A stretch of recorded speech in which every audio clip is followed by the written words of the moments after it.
we baffle a barista. We hear a guy say this. I probably shouldn't even have told you that. And we get interrupted by a dog. Hi, buddy.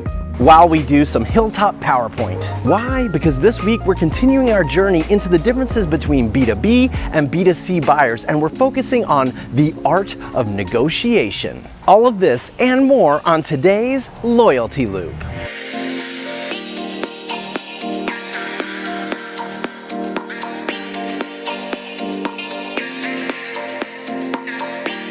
I just finished reading a great book called Never Split the Difference by a guy named Chris Voss, who's a former FBI hostage negotiator. And in this book, he's boiled down all these great lessons he learned negotiating hostage crises for anyone to use, which is awesome, by the way. Which is why I am here. This book got me wondering if we maybe don't negotiate enough.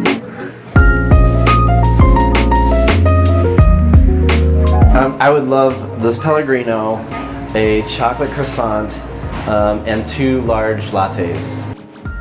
$15.52 will be your total. Sawyer, that is so gracious of you to offer me that for $15.52, but I was thinking more in like the $5 range.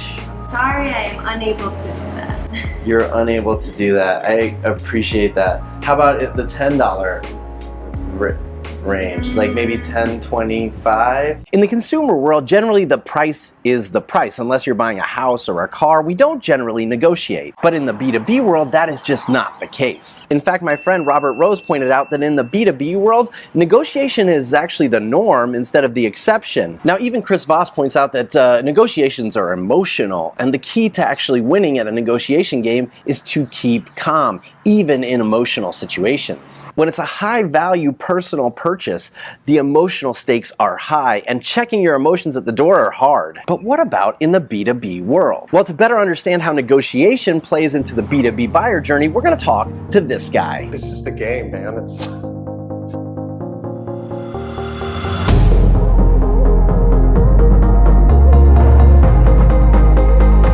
I'm Kyle Lacey, Vice President of Marketing at Lacey. We are an online training software for customer service and sales teams.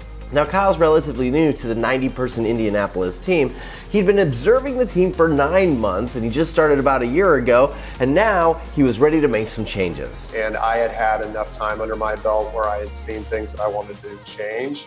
And we also made the move to be account-based as a model, so we had to make some decisions on software in order to support that. And these weren't small changes. In fact, we did a whole tech stack overhaul, so that's not normal.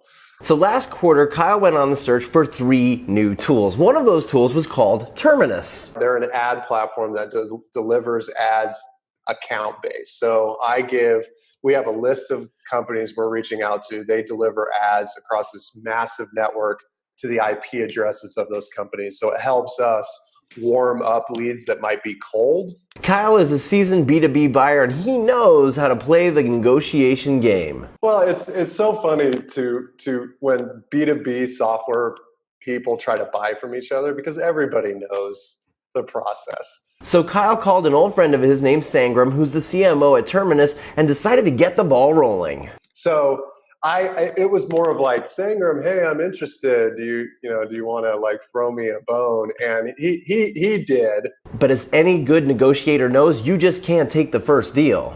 Really, from a software perspective, our biggest negotiating lever is quarterly to annual billing. We want quarterly billing, and I try to do this with every platform I buy, because if it doesn't work, I'm cutting it, and so I'm not taking an annual hit. Aha! Remember last week we talked about the fact that it takes any B2B buyer about a quarter to decide whether they can integrate a software or not? Well, Kyle is no different. So why doesn't every company offer quarterly billing right up front instead of going straight for annual? Do you allow quarterly billing where you have a churn risk? Because churn's extremely important, right, for any SaaS company. Or do you believe enough in the product to allow the customer to get that? Do you believe in your software product enough to give your customer a quarter-long trial?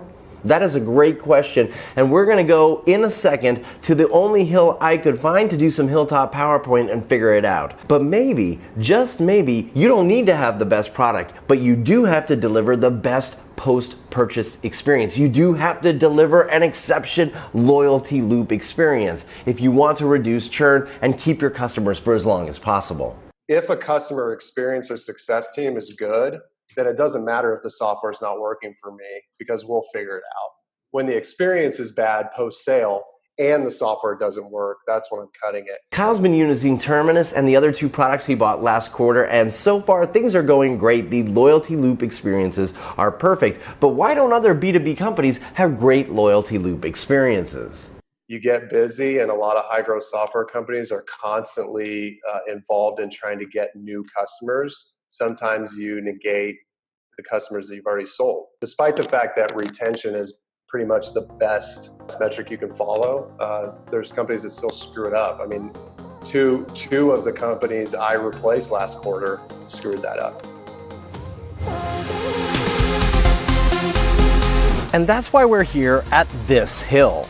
You see, a great loyalty loop experience is a series of post-purchase encounters designed to elicit intense and eager enjoyment, approval, and interest. This is zero interest, approval, or enjoyment. And this is 100 on the interest, approval, or enjoyment scale. That is the enthusiasm scale, from 0 to 100. When you're in the negotiation phase, every time you make an offer or a counter offer, your enthusiasm goes up and down. You're like a yo-yo on the enthusiasm scale. And yo-yo loyalty loop experiences are never good. In fact, they're usually downright exhausting and frustrating. However, we know it takes almost any business about a quarter to decide if the software or product is right for them. If that's the case, why not forget about the yo-yo experience and get them to commit right away to a 1-quarter trial period? Paid, of course. Immediately get them to a 50 on the enthusiasm scale. Get them to commit. Now, like Kyle said, if your sales team moves on to get the next deal, your customer experience, your loyalty loop experience plummets from a 50 to a 0. And what happens? Your customer cancels. However, if you design a true loyalty loop experience over that first quarter, day in and day out,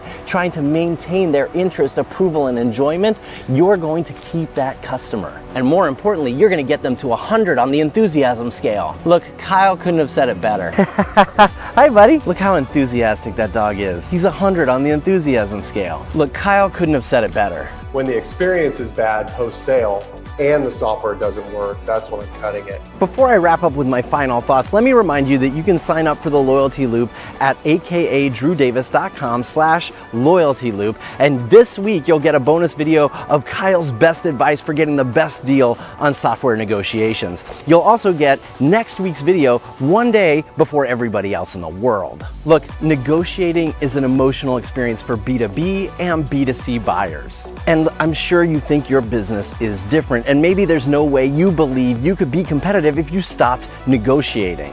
And maybe you're right. Or maybe you could actually beat the competition by changing the game entirely. Maybe you don't need to take your clients on an emotional roller coaster that negotiation is. Instead, you could focus on building a loyalty loop experience so good that they're happy to pay your fee no matter what. No negotiation. I'll see you next week in my loyalty loop.